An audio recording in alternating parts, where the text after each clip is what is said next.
Sean bienvenidos al primer programa de la serie En el Corazón de la Familia, dedicado a todas las familias que tienen hijos e hijas con discapacidad. Nuestro Gobierno de Reconciliación y Unidad Nacional, interesado por promover más programas educativos a través del Ministerio de Educación y el Canal 6 nicaragüense, por gracia de Dios, tienen el agrado de llegar hasta sus hogares con el objetivo de contribuir positivamente al desarrollo de los niños, niñas y jóvenes que sufren alguna discapacidad. Le damos una cordial bienvenida al primer programa de la serie En el Corazón de la Familia con el tema Cómo convivir con la discapacidad. ¿Qué nos podría decir sobre las patologías más comunes que se dan desde el embarazo y en los primeros meses de vida que afectan el neurodesarrollo de los niños y niñas, doctora? Existen patologías antenatales y postnatales. Las antenatales tenemos factores genéticos, por ejemplo, los síndromes de Down, que es meramente genético, pero también tenemos patologías infecciosas. Entre esas, por ejemplo, tenemos lo que es el síndrome de Torch, que son enfermedades de toxoplasmosis, rubiola, citomegalovirus, hepatitis.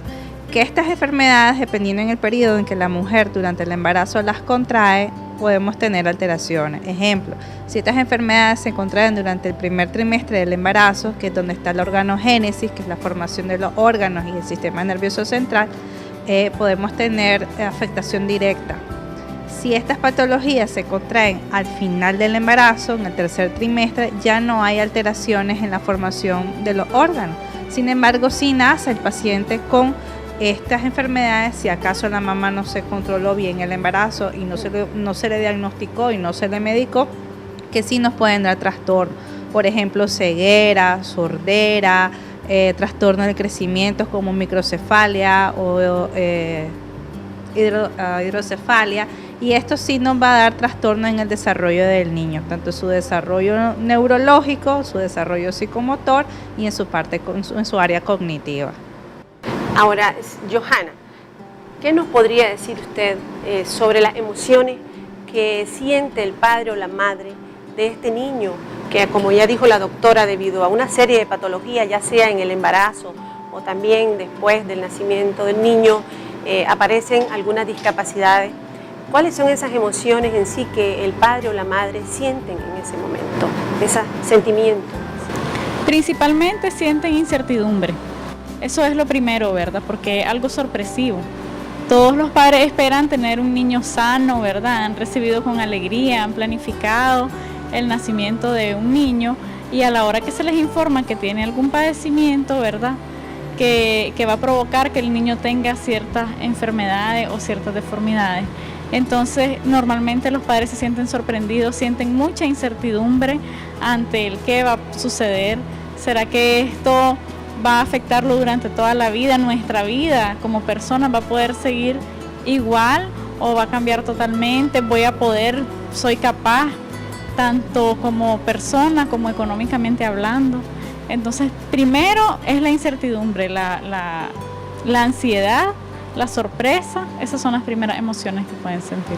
Porque todos están tratando de dar su mayor esfuerzo, pero al interferir tantas opiniones, entonces más bien entorpecemos la situación. Entonces, y se afecta al niño. Exacto, entonces para mí la mejor actitud es una actitud respetuosa, dispuesta a apoyar, a colaborar, pero también esperar, ¿verdad? ¿Qué es lo que el niño está necesitando de mí?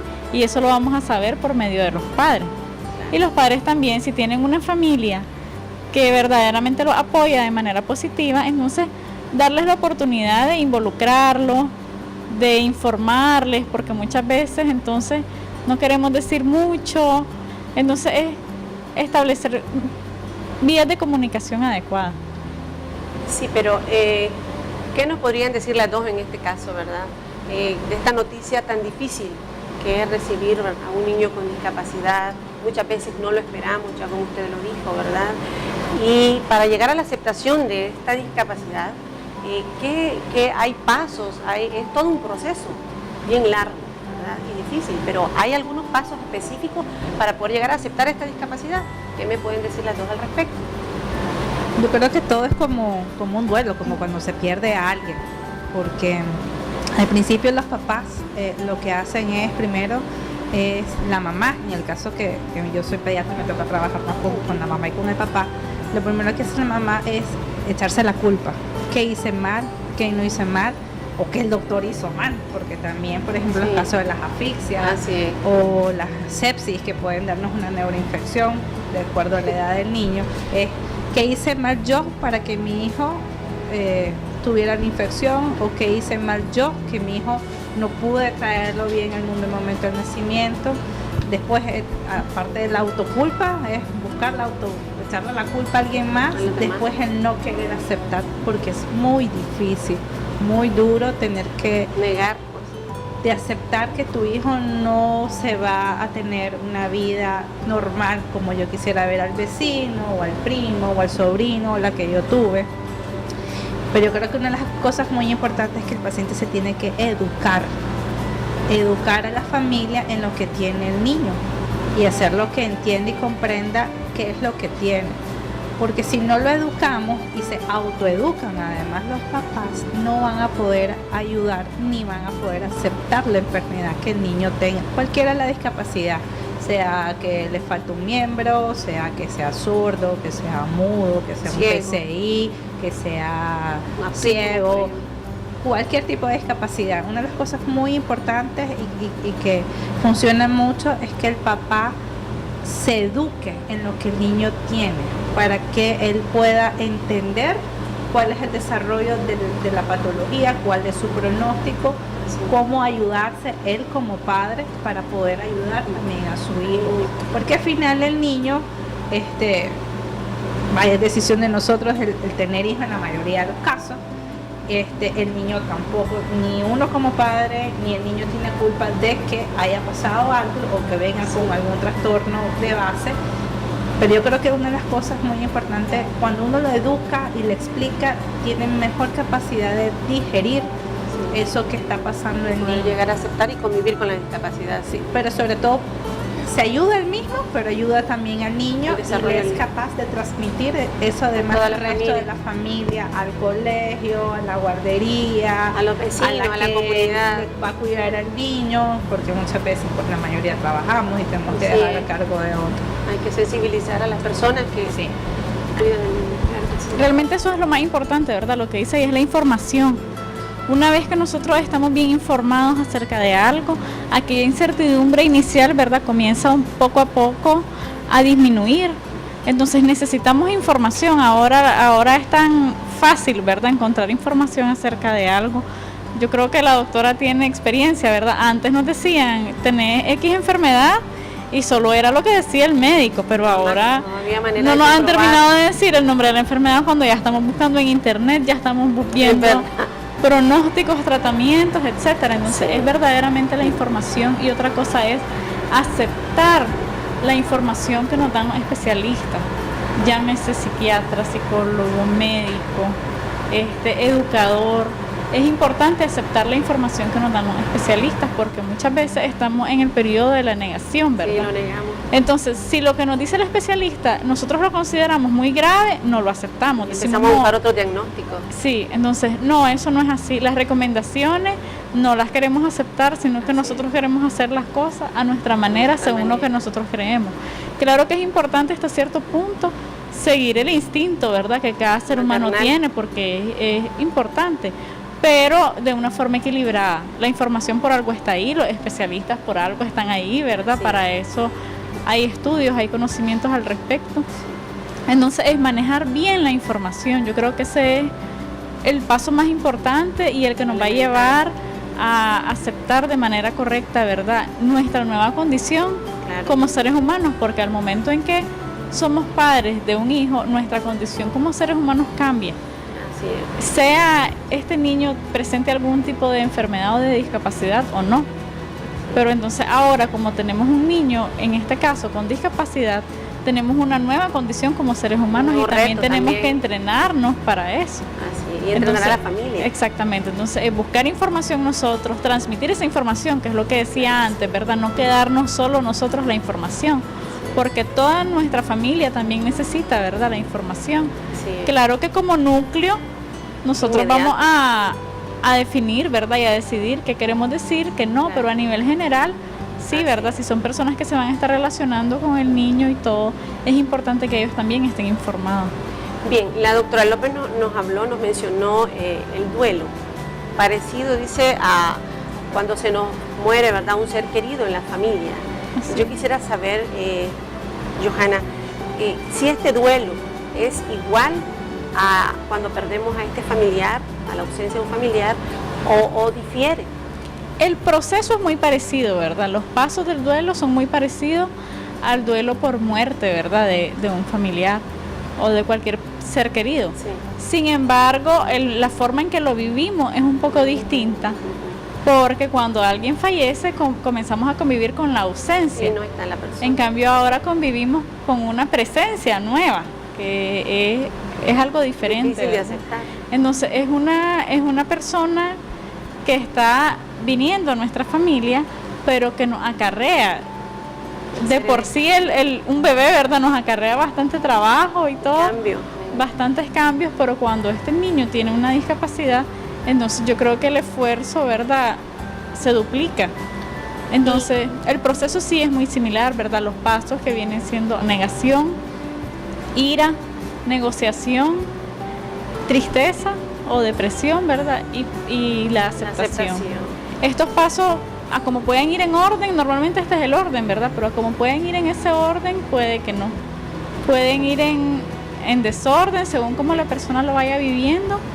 Y también podemos, después de haber pasado una etapa, podemos regresar a esta etapa en algún momento. Vamos a ver a unos padres que nos van a hablar un poco sobre el duelo que ellos vivieron con la niña con discapacidad.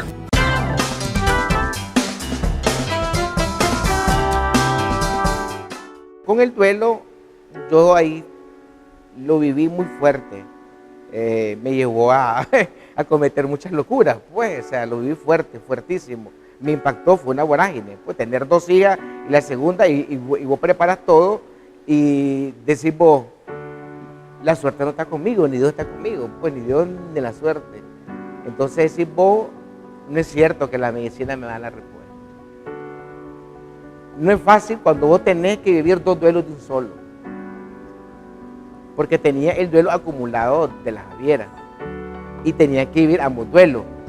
Pero entonces dije, bueno, yo voy a empezar a hacer las cosas a mi manera, ¿verdad? Olvidé a los médicos, me quedé con un médico nada más, el doctor Julio Valle, y más que médico se convirtió en un aliado, en un amigo. Y él nos ha ayudado pues, a vivir el duelo de esa manera. Y aceptar el duelo fue bonito porque viene la parte bonita, ¿verdad? Cuando aceptamos el duelo, sentís que en tus manos tenés todas las llaves de todas las puertas. Y la puerta que vos querés abrir, no has metido la llave cuando está abierta. Eso es increíble, parecer algo mágico, pues, pero no es mágico. Ahí está la mano de Dios, está la fe, ¿verdad?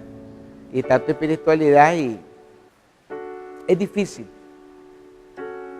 llegar a ese nivel. Pero cuando estás en ese nivel, el gozo que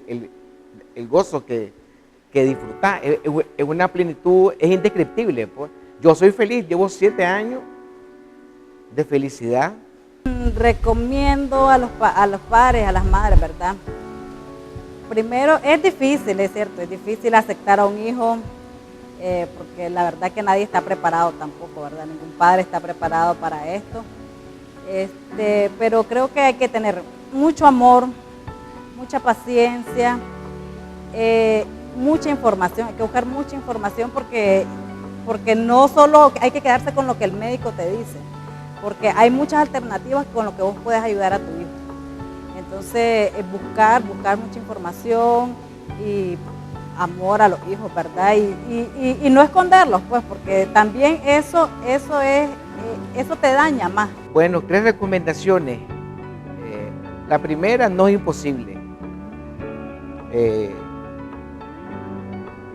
Viví tu duelo. Es interesante vivir el duelo. Cuando vivís el duelo, abrís el corazón a tu hija, a tu hijo. Si no lo abrís ese corazón, no vas a vivir el duelo. Y sin vivir el duelo, no vas a pasar al segundo paso. El primer paso es vivir el duelo. Vas a llorar, vas a llorar. Y vas a llorar al final de satisfacción por haberlo vivido, ¿verdad? El segundo paso es mostrarlo. que no te dé miedo mostrarlo. A mí no me da miedo mostrar a mis 2 hijas. Le dije yo, no necesitas ir a un restaurante, sacarlo. Hay muchos lugares, todos los parques de Managua, en Nicaragua están bien lindos ahora. Vengo de una gira por el norte, he visto un montón de parques bellísimos, nada que envidiarle al parque de la capital, parques bellísimos. Y vi niños con discapacidad en los parques. O sea, ese es el consejo 2, mostrarlo. Cuando vos lo mostrás, vos te liberás. Y tercero, vas a cambiar tu forma de vida. Yo cambié mi forma de vida, cambié mi trabajo. Ahora soy docente universitario los fines de semana. Consejo sencillo: 1, aceptar tu duelo, vivirlo, llorarlo, disfrutarlo, llorarlo. Cuesta. 2, mostrarlo. No perdes nada con mostrarlo. Y 3, abrite a que vas a cambiar tu forma de vida. Se van a quedar en tu barco tus amigos. El que no se quedó no era tu amigo, así de sencillo.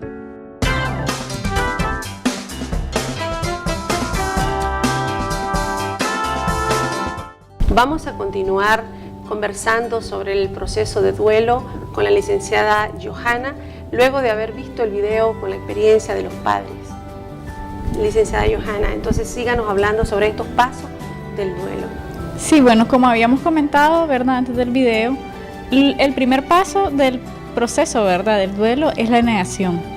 En cuanto los padres se dan cuenta, ¿verdad?, de que su hijo tiene alguna discapacidad, entonces lo primero es no aceptar esa noticia. Entonces creemos que no, que el médico se confundió, que no sabe, ¿verdad?, ese doctor al que fuimos, o que no, pues que tal vez incluso que se equivocaron los análisis. Ajá, también. Entonces que el diagnóstico no fue certero. Es la negación. Es la negación, ¿verdad?, completa de la situación, ¿verdad?, de la situación que se está viviendo. Luego de eso viene la parte de la ira, ¿verdad? Porque entonces nos enojamos con quien sea, ¿verdad? La doctora lo había comentado. Nos enojamos, puede ser con Dios. ¿Por qué a mí, Dios? Si yo que he sido buena, que he sido trabajadora, que voy a la iglesia, que siempre he creído en vos, o sea, lo que sea, entonces nos podemos enojar con Dios, nos enojamos con nosotros mismos por lo mismo, ¿verdad? Algo hice mal, o yo sabía que no era en este momento que tenía que salir embarazada, o yo te dije que no quería tener hijos ahorita. Eso, ¿verdad?, es algo que también puede suceder. Entonces es la ira, es el enojo con lo que sea, o con uno mismo, ¿verdad? Luego de la ira viene la parte de la negociación. Podemos comenzar a negociar pues igual, con quien sea o con lo que sea, pero nosotros, a ver, Dios, está bien, voy a crear este niño, pero vos me tenés que ayudar y yo voy a esforzarme, pero vos me tenés que ayudar. O comenzamos a hacer aquellas promesas, ¿verdad?, que a fin de cuentas se convierten en una negociación. Yo lo voy a cuidar, yo lo voy a querer, pero vos me lo sanás. De aquí a cuando tenga tal edad, yo ya quiero que mi niño esté bien. Y se hace esperanza, ¿no? Entonces, ¿verdad?, se comienzan a crear bastante esperanza y expectativa. Entonces, ya sea la negociación con Dios, ya sea con los médicos, pues yo le voy a hacer caso en el tratamiento, pero usted me va a garantizar que de esa forma mi niño va a mejorar. Y comenzamos a buscar tratamientos, pero siempre con aquello, ¿verdad? Yo voy a hacer esto, pero espero X resultado. Que siempre, ¿verdad?, lógicamente los seres humanos siempre esperamos hacia la mejora, ¿verdad?, y hacia lo más positivo. Entonces sí comenzamos a negociar, negociamos los cuidados, ¿verdad? Si estamos con una pareja, entonces ¿cómo vamos a cuidar al niño? O si yo dejo de trabajar y vos vas a proveer 100%, o si vos me vas a ayudar a tal hora, o comenzamos a negociar. Incluso con nosotros mismos y con nuestras emociones hacemos negociaciones. Sí. Luego de eso puede venir la depresión.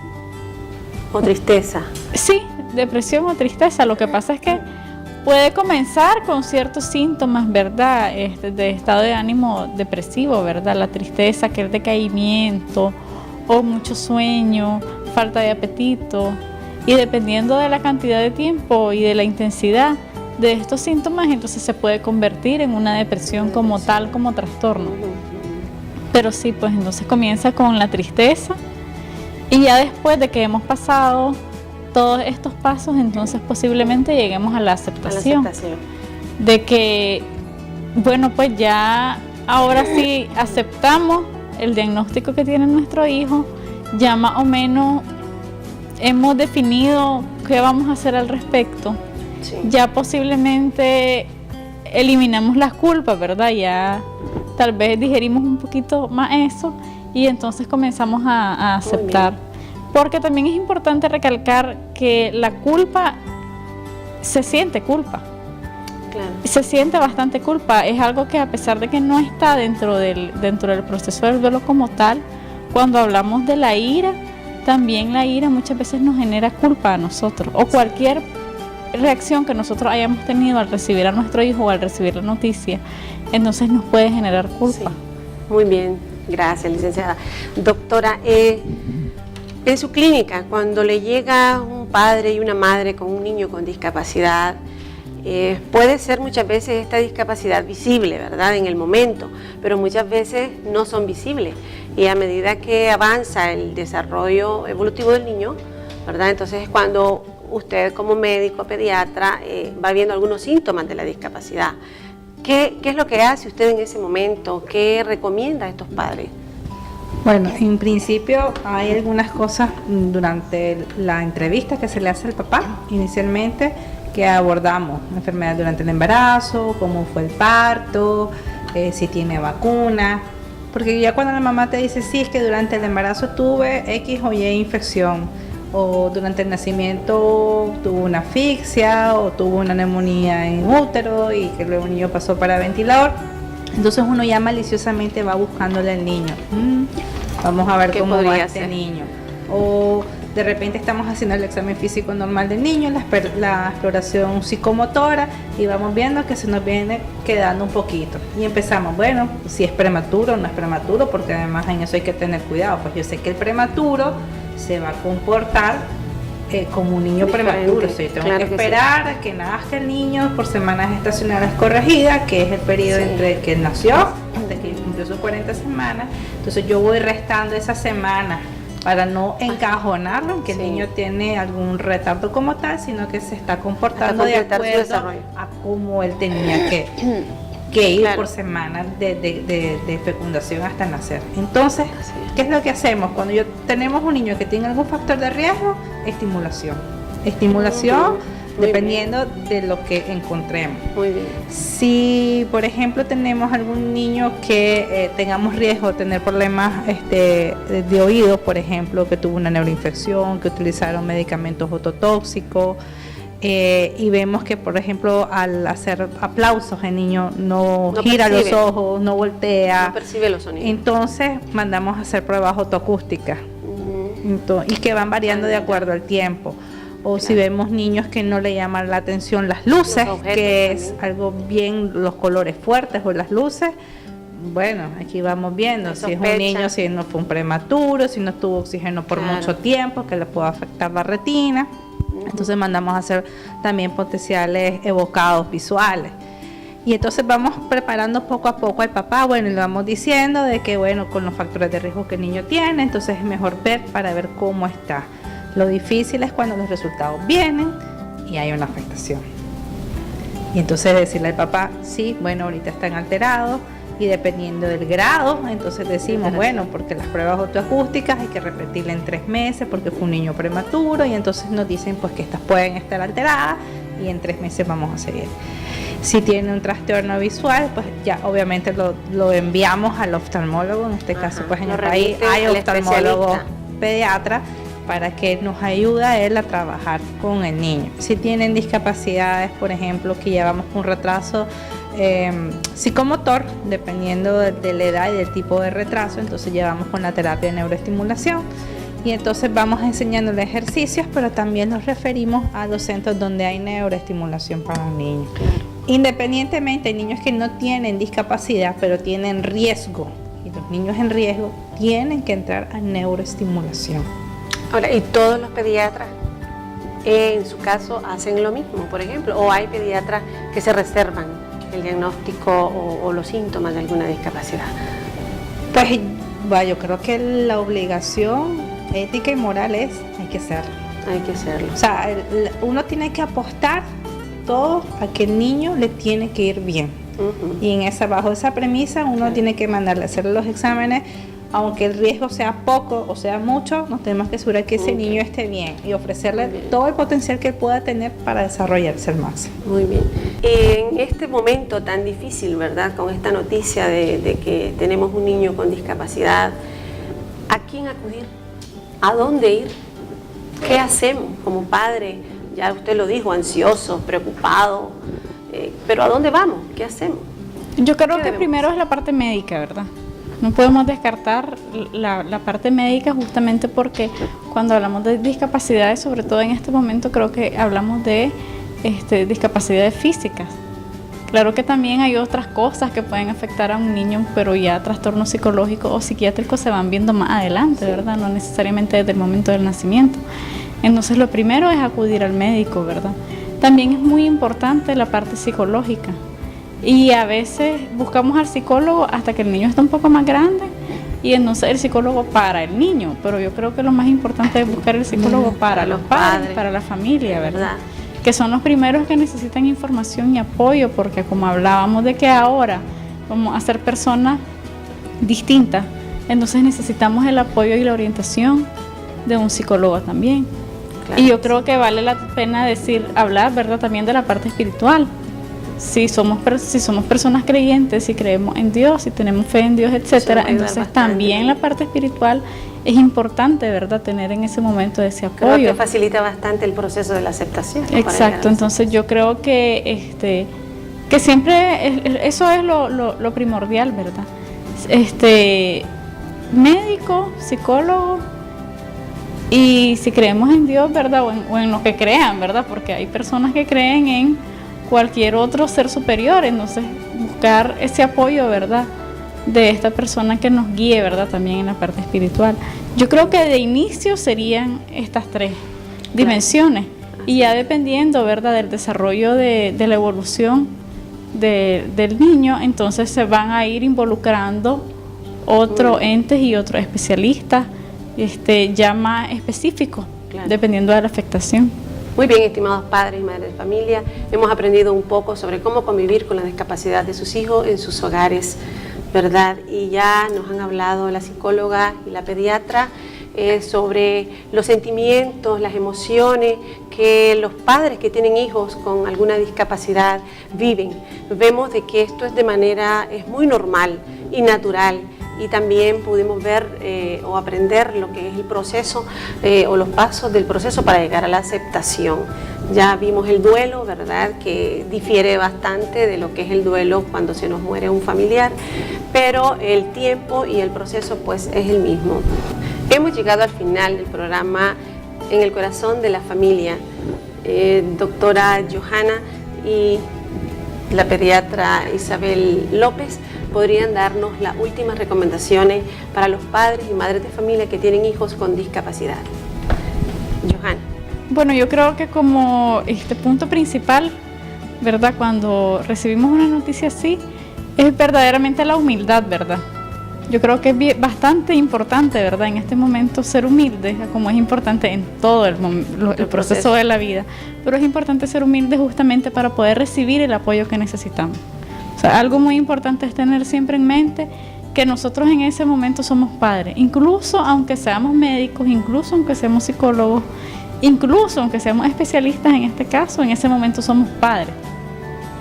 Con nuestro hijo no somos el médico, no somos el psicólogo, somos los padres de este niño, entonces verdaderamente vamos a necesitar el apoyo de otras personas, y yo creo que siempre estar abierto a recibir el apoyo de especialistas y a recibir el apoyo familiar también es muy importante.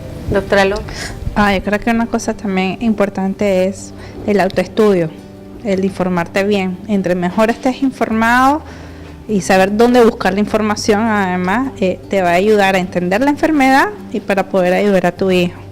Y como dice la licenciada, alrededor siempre tenemos gente que está dispuesta a ayudarnos y tenemos que apoyarnos en esas personas para poder sobrellevar mi proceso, para yo estar serena, tranquila, para poder ayudar a mi hijo, porque es muy duro, puede durar, así como puede ser por poco tiempo, puede durar muchos meses, hasta años, poder aceptar que mi hijo tiene un problema. Muchas gracias por haber venido, ¿verdad? Y habernos compartido sobre un tema tan importante y tan necesario. También gracias le damos a ustedes, padres y madres de familia, por acompañarnos en este espacio, en el corazón de la familia. El tema de hoy, el cómo convivir con la discapacidad. Le invitamos a que estén atentos a nuestros horarios de transmisión. Fue un placer haber estado con ustedes y se despide Eliud Martínez, asesora pedagógica de la Dirección de Educación Especial del Ministerio de Educación. Les recuerdo que somos Espacio E en el corazón de la familia por Canal 6 Nicaragüense, por gracia de Dios.